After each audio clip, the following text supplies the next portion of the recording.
Bonjour à tous, on se retrouve aujourd'hui pour une présentation d'achat DVD, CD et Blu-ray concernant le réalisateur britannique Ken Loach. Il est né le 17 juin 1936 au nord de Londres, à 150 km dans la petite ville de Nuneaton. Il suit ensuite des études de droit à Oxford, mais on retiendra sa participation à une troupe de théâtre pendant ces années-là. Il débute ainsi dans le théâtre professionnel et enchaîne par la suite la réalisation d'épisodes d'une série policière en 1964. En 1966, il réalise un téléfilm abordant déjà le thème du chômage, s'appelant Cathy Come Home, et en 1967, il sort son premier film appelé Pas de larmes pour Joy, avec l'acteur célèbre Terence Stamp. En 1969, son second film appelé Case rencontre un franc succès malgré son thème grave, un drame se passant dans une ville minière du nord de l'Angleterre autour d'un jeune garçon et de son faucon.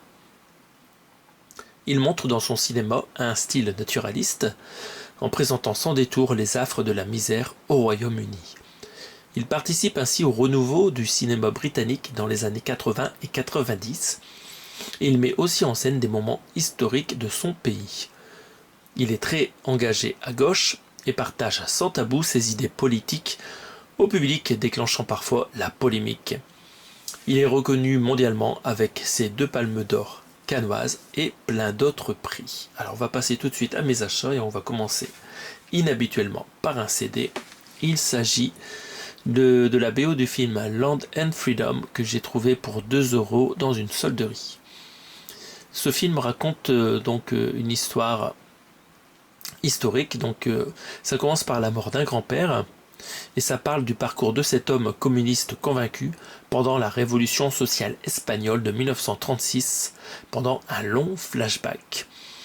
Le réalisateur s'est inspiré du livre Hommage à la Catalogne de George Orwell, et le titre provient d'un journal anarchiste espagnol appelé Tierra et Libertad.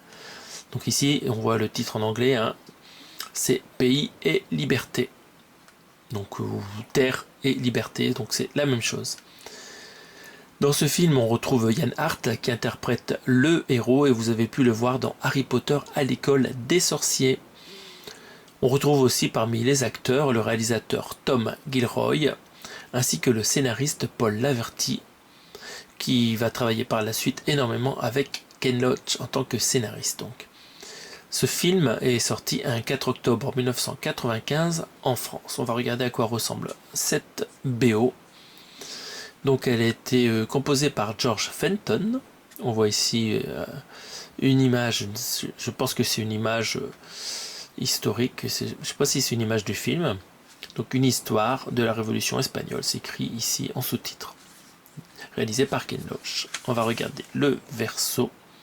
Donc on a 17 titres, avec a priori quelques chansons.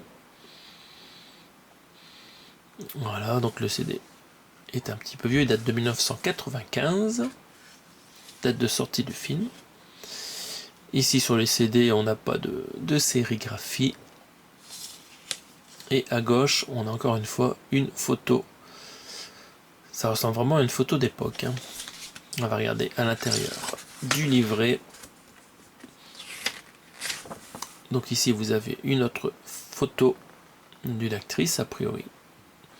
On a le résumé du film sur la gauche. Et le détail des titres, encore une fois, par ici. Hop.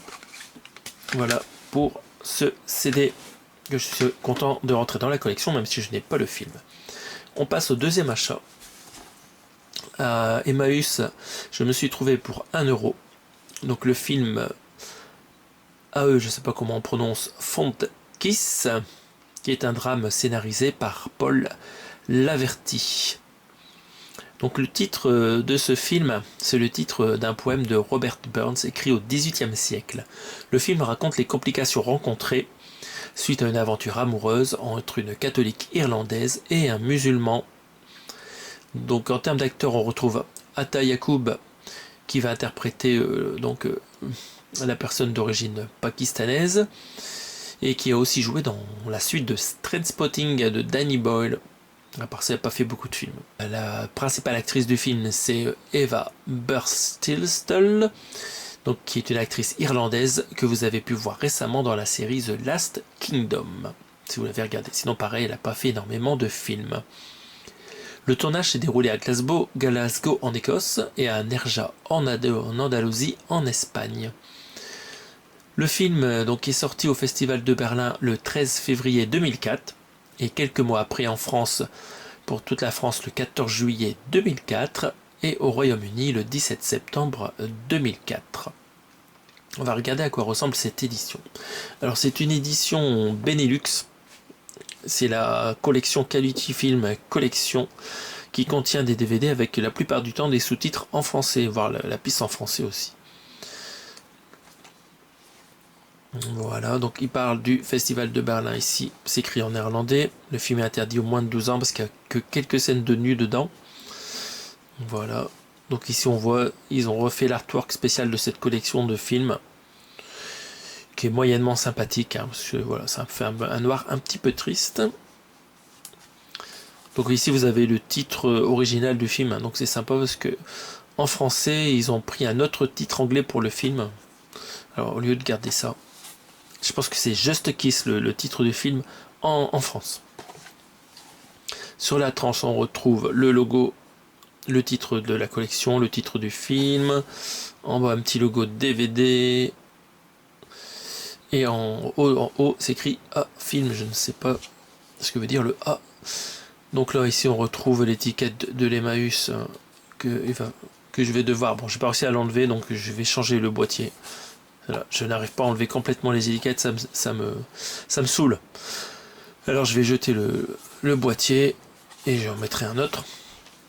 Donc qu'est-ce qu'on a? Ici on a le résumé du film, malheureusement qu'en néerlandais. Donc le monsieur s'appelle Kazim et la dame, je ne sais pas. Roisin, la dame, voilà. Donc les... Hop, parfait. On va regarder les specs techniques. En termes de langue, vous avez du français et de l'anglais en 5.1 Dolby Digital et des sous-titres français et néerlandais. Le film fait 1h40 en DVD et c'est un DVD neuf, ce qui permet de contenir le film en bonne qualité ainsi qu'un le making-of de 23 minutes. Alors ce film est très sympathique. L'histoire ne fait pas trop social par rapport à peut-être à ce qui a été fait par la suite par le réalisateur. Ça fait assez actuel. Donc on voit qu'on a plusieurs photos ici. On a le monsieur avec sa fille. On a donc le couple, on voit dans une scène un peu de lit. Et le monsieur dehors. Donc on voit tout le temps le monsieur. On voit moins les actrices. Donc voilà, le verso est encore une fois de moyenne qualité en termes de design. Mais bon, ça passe. Bon, je suis désolé, j'aurais pu changer le boîtier avant. Afin que vous voyez mieux l'artwork. Mais vous vous faites une bonne idée quand même de la situation. Donc déplié, ça donne ça. Alors c'est incompréhensible. La bande grise ici, elle n'est pas dans la suite directe à gauche. C'est bien dommage, ils auraient dû la baisser et ça aurait été beaucoup plus joli. Enfin, à l'intérieur.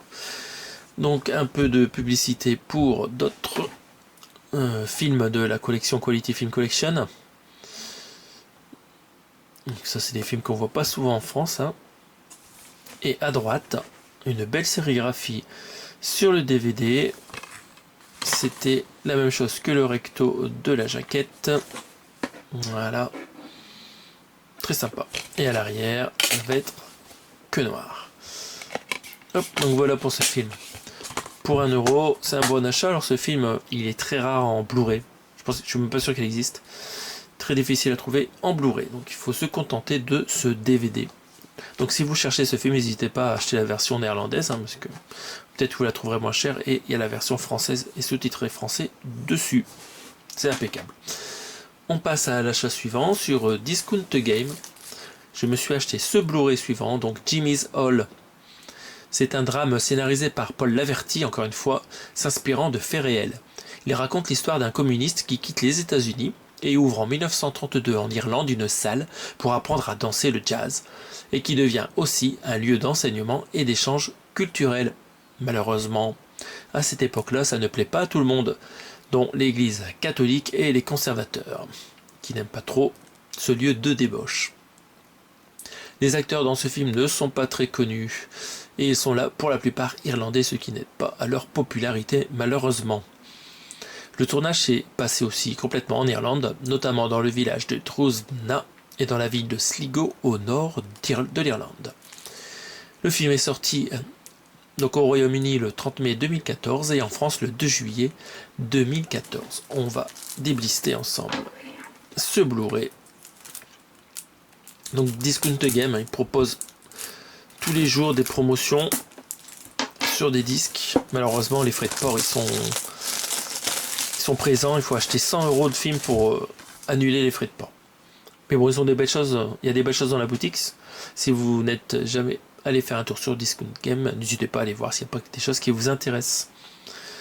Donc on va regarder cette édition. Donc on a déjà un joli boîtier amarré noir. Donc ça c'est sympa. Pour 2,50 €, franchement, ça vaut le coup d'acheter cette édition. On voit que c'était en compétition du Festival de Cannes, comme la plupart des films de ce réalisateur. Et ici, on a quand même une belle photo en grand. Le texte est tout en bas. Ça permet de bien profiter de la photo en haut. À part le logo de Cannes, bon voilà. C'est vraiment pas mal, je trouve, pour cette édition. On va regarder la tranche. Rappel du titre du film. Et en bas, on a un logo de l'éditeur Le Pacte et France TV Distribution.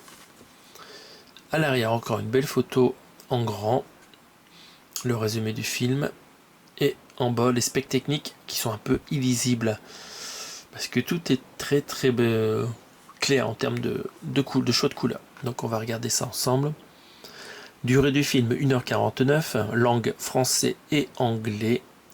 C'est un BD50, donc un Blu-ray double couche, donc c'est bien, très bonne qualité. Le son est en 5 points DTS HD Master Audio pour l'anglais et pour le français. Vous avez bien sûr les sous-titres français.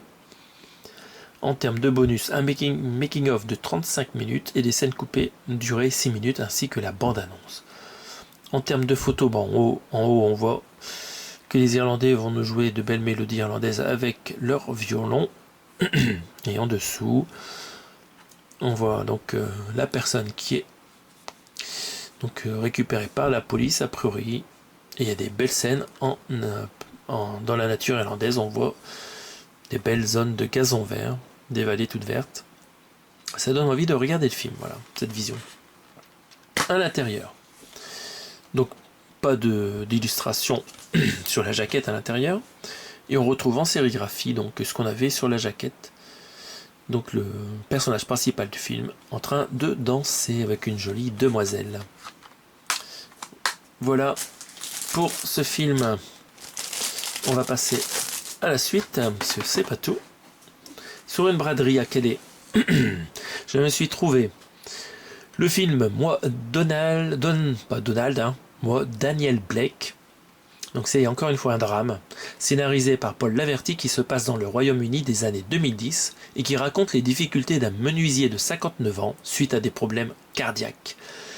Car il va devoir faire face à la complexité de l'administration quand on est dans ce cas-là, qu'on ne peut plus vraiment travailler à cause de sa santé, mais qu'on a besoin de rentrer de l'argent quand même pour vivre et pour continuer à payer tous les prêts en cours. Cependant, malgré ces problèmes, il va rencontrer dans un centre social sa nouvelle compagne et ils vont s'entraider dans cet univers kafkaïen. Le réalisateur et le scénariste ont voulu dénoncer le dénigrement systématique des bénéficiaires de l'aide sociale par la presse de droite au Royaume-Uni. Le tournage du film commence en octobre 2015 à Newcastle dans l'Angleterre du Nord-Est et aussi un petit peu à Londres. Le film sort ensuite le 13 mai 2016 au Festival de Cannes, puis le 21 octobre 2016 entièrement au Royaume-Uni, et quelques jours après, le 26 octobre 2016, donc en France. Afin d'attirer un large public, la sortie cinéma a été appuyée spécialement par un marketing tapageur dans les journaux, par exemple avec des photos spéciales en une du Daily Mirror, mais aussi dans les rues avec des projections du discours final du héros du film sur les bâtiments célèbres de Londres. Enfin, le réalisateur a aussi partagé la promotion du film via un tag We Are All Daniel Blake sur Twitter et autres réseaux sociaux. On va regarder à quoi ressemble cette édition. Donc c'est de l'occasion cette fois. Encore une fois, un Blu-ray édité par Le Pacte. Donc à l'avant, on a une photo avec les acteurs principaux du film, donc on voit la famille au complet, ici la famille recomposée en photo. La photo est belle. En haut, dommage, on a un petit bandeau Blu-ray disque qui aurait pu être absent, ça aurait été beaucoup mieux. En plus, la couleur cacado, elle est vraiment dégueulasse. Et en bas, donc on a le mois Daniel Blake qu'on a pu retrouver dans les journaux, imprimé voilà, de manière manuscrite, c'est très sympathique. Au-dessus, on a le rappel du titre du film et la phrase voilà, qu'on a vu partout. En dessous, c'est tout blanc. Et sur la tranche donc de l'étui, on retrouve le titre du film encore une fois, avec en médaillon la photo du personnage principal. Hop, on va sortir le Blu-ray. Alors à l'intérieur de l'étui, c'est tout rouge, hein. C'est sympa. Donc on reprend les mêmes éléments sur la jaquette de la marée. Donc on va regarder les photos. Donc on voit les différents acteurs, actrices, parfait, les enfants. On regarde les specs techniques. Donc c'est un Blu-ray double couche avec de l'anglais et du français en 5.1 DTS HD Master Audio, les sous-titres français. Le film fait 1h41. Très bien, on a pas mal de suppléments avec un entretien avec le réalisateur d'une durée de 23 minutes, des scènes coupées d'une durée de 8 minutes et un documentaire versus la vie et les films de Ken Loach de 1h30 le documentaire. Ça c'est top quoi, un vrai documentaire qui dure autant que le film et la bande-annonce de 2 minutes. Parfait, on regarde à l'intérieur. Et là, surprise, c'est une édition Blu-ray plus DVD. Et c'était pas écrit sur l'étui. Vous voyez, c'est la surprise du jour. Vraiment, super achat. Donc je vous rappelle, hein, 2 € sur une braderie. Je n'avais même pas regardé ça, l'intérieur. Donc on a une jolie sérigraphie sur le Blu-ray avec en grand la Palme d'Or du Festival de Cannes. Et le DVD bonus donc contient le documentaire d'1h30. Ok, c'était mis sur un DVD à part. Donc on n'aura pas de HD bien sûr dessus, mais c'est un documentaire, c'est pas grave. Donc voilà, jolie édition double disque de ce film qui bon est larmoyant a priori, mais pour l'instant c'est un réalisateur dont je n'ai vu aucun film. J'espère que ça me plaira, même si c'est des films sociétaux. On va passer tout de suite au dernier film. Il s'agit du film Sorry We Missed You, que je me suis procuré sur Discount Game, encore une fois pour 3,59 €. Alors bien sûr ces films-là, c'est des drames et ça se vend pas très bien. C'est des films récents, donc on peut les trouver à petit prix. Encore une fois, c'est Paul Laverty qui le scénarise. Et cette fois, le film va évoquer le drame de l'ubérisation à travers l'histoire d'un chauffeur-livreur indépendant et de son épouse auxiliaire de vie délaissant ses enfants afin de pouvoir s'occuper convenablement de ses patients. Mais oui, parce que les gens, même s'ils ont une vie dure, ils font leur travail du mieux qu'ils peuvent. Alors le titre du film, d'où ça vient? Si on traduit, ça veut dire désolé de vous avoir manqué. Et c'est la formule qui est écrite et laissée par les livreurs quand ils ont trouvé porte close lors d'une livraison. Alors dans le film, c'est aussi la formule que pourraient employer les malheureux parents auprès des enfants délaissés. Donc le tournage du film s'est déroulé encore une fois à Newcastle, et cette fois-ci à partir de septembre 2018. Le film est ensuite sorti à Cannes le 16 mai 2019, encore une fois pour récolter une palme, et ensuite en France le 23 octobre 2019 et au Royaume-Uni quelques jours après le 1er novembre 2019.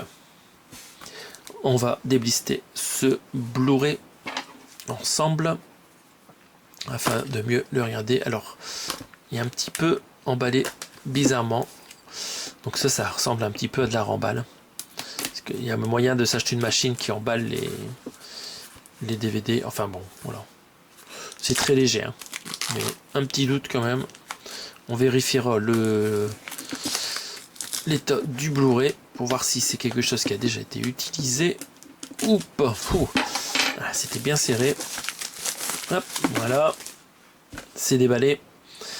Donc voici le recto. Encore une fois, on a une belle photo quand même bien en grand. C'est quand même sympa. le petit logo de la palme, et voilà, le texte, et ici une édition Le Pacte. Bon, ça reste très satisfaisant, hein, cette photo en grand. Donc c'est des acteurs pas connus, hein, dans le film, je vous en ai pas parlé, mais voilà, pas d'acteurs connus dans ce film. On a encore une fois une tranche caca, jaune caca. Voilà, ils aiment bien cette couleur pour Ken Loach. À l'arrière, on retrouve donc la petite famille, a priori dans la continuité parfaite de moi, Daniel Blake. Bon, j'espère que le premier film est bien. Donc on a le résumé du film, la liste des bonus, donc un making-of, un entretien avec le réalisateur et la bande-annonce. Et en termes de spec technique, on retrouve de l'anglais et du français en 5 points, DTSH des masters audio, sous-titres français, durée 1h42, BD, double couche pour avoir une bonne qualité de film. Donc sur les photos, bon, on voit que c'est une vie de famille classique, que c'est un film récent du coup, hein, parce que c'est l'ère de Uber Eats, donc c'est récent. Donc voilà, on peut dire que la jaquette est très très sympathique. Donc on voit ici qu'on a de la marée écologique. Donc malheureusement ça maintient moins bien la jaquette, donc c'est pas terrible. Et à l'intérieur on a une photo qu'on n'avait pas ailleurs. Donc ça c'est bien. Ils ont choisi une nouvelle photo en termes de sérigraphie du disque. Avec encore une fois, donc on voit la nature. Donc voilà, ça sera tout pour mes présentations de films concernant ce réalisateur. Alors je vais les mettre ici pour finir la vidéo. Alors je ne sais pas si vous êtes nombreux à avoir déjà vu un des films que je vous ai présenté aujourd'hui. Mais s'il y en a un qui vous a bien plu, n'hésitez pas à m'en informer, comme ça je pourrais peut-être commencer par celui-là pour découvrir les films de ce réalisateur. J'espère que cette petite vidéo vous a plu et on se retrouve prochainement pour d'autres présentations d'achat. Salut à tous!